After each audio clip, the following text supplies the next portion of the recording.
An F-15 Eagle maneuvers intensely in search of its target. It's close-range, low-altitude combat.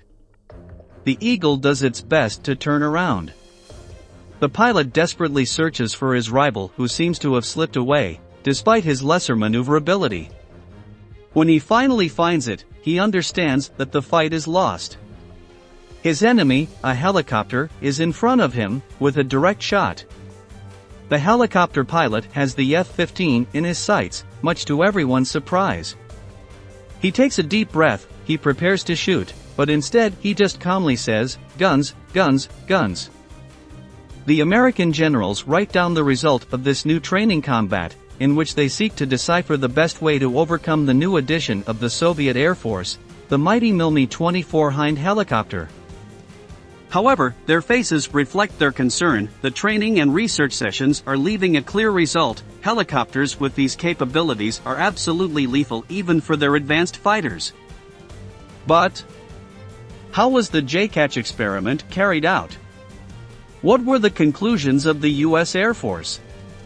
Sit back in your cockpit to learn all about test engagements between Soviet helicopters and American fighters, and get ready to fly.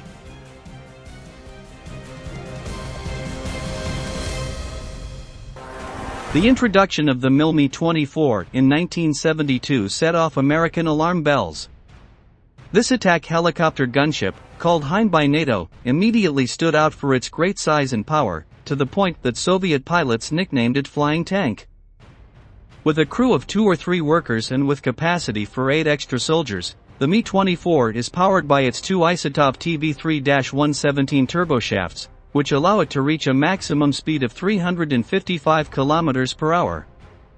At the same time, it has a surprising size of 17.5 meters in length, and 6.5 meters in both wingspan and height. The Hind was the first assault helicopter in history, with capabilities to fight against armor, but also against enemy aircraft. This was due to its extensive armament, including PKT machine guns and 12.7mm Yakushev-Borzov Yak-B rotary machine guns, 30mm GSH-30K and 23mm GSH-23L cannons, plus 6 hardpoints to carry bombs, rockets, and anti-tank missiles. Without a doubt, the enormous capabilities of the Mi-24 caused fear in the United States. Would they be able to beat their fighters in combat? To answer this question, the U.S. Army and Air Force conducted the JCatch experiment in 1978, which stood for Joint Countering Attack Helicopter. The tests consisted of 6 phases designed to study hypothetical confrontations between these helicopters and their aircraft. The main objective was to bring calm and show that their fighters could simply shoot down the new Soviet weapons. However, the results were far from expected. Phase 1 basically consisted of simulator tests performed on the Differential Maneuvering Simulator at NASA's Langley Research Center. These simulations consisted of 2 aircraft maneuvering together, so they served to see possible developments of one-on-one combat between helicopters and planes. The results were put to the test in field studies during Phase 2. There, combat tactics in helicopter-to-helicopter engagements were studied, something that had never been done officially before. Held at Fort Rucker, Alabama, the practice determined 2 teams. On the one hand, the Blue Force, representing the North American Anti-Armor Group, was made up of 3 AH-1 Cobras and 2 OH-58 Scouts.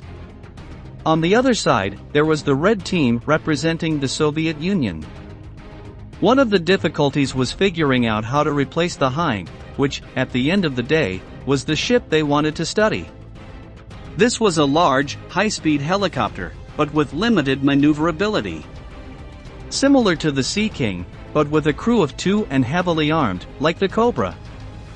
Finally, this team was made up of the 20th Special Operations Squadron, with its Bell UH-1N Twin Huey and CH-3E Sea King, reinforced with a cannon system and trained in the operation of the Mi-24. The Phase 2 engagements yielded various deductions and new helicopter air-to-air maneuvering techniques. However, the moment of truth came in Phase 3. the tests pitted Mi-24 replacements against American planes, powerful fighters like the F-4 and F-15, and ground attack aircraft like the A-7 and A-10 that could easily intersect with helicopters during their missions. The exercise lasted about 2 weeks. Initially, it was difficult to count the casualties and determine the results of the fighting. For this reason, a system was carried out where each pilot said guns, guns, guns every time he fired, in order to keep a faithful record of the combat. Phase 3 confirmed the American fear: helicopters were devastating to their fixed-wing aircraft, and Heinz could be even more so. In total, the result was 5-1.